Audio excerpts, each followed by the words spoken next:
Sa mga driver naman po ng pampasaherong sasakyan, plano po ng Bureau of Fire Protection na gawing requirement ng sumailalim kayo sa safety training at pagsasanay kung paano gumamit ng fire extinguisher kontra sunog. Noong isang araw po kasi maswerteng walang nasaktan matapos biglang magliyab ang isang school bus na maghahatid ng mga estudyante sa Pasig. Balita ang hatid ni Cesar Apolinario.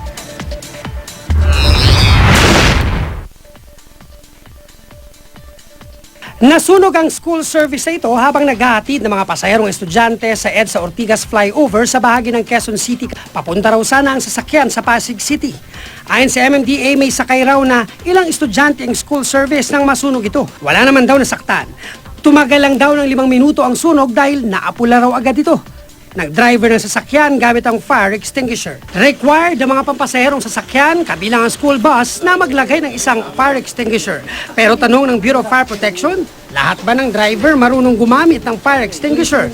At alam ba ang safety rules kung masunog ang sasakyan? Taon-taon na naming nire-report ang mga alituntunin sa ipinatutupad na safety rules, pati ang paggamit ng fire extinguisher.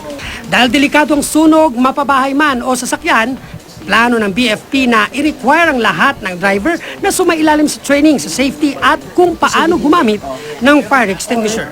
Kailangan din repasuhin or sa side ng Bureau of Fire, magkaroon tayo ng MOA. Ito yung makakasave ng buhay in case magkaroon ng emergency sa kanilang mga sasakyan. Sweep the nozzle from side to side. Idinemo pa ng BFP ang dapat gawin ng driver kapag may sunog sa biyahe.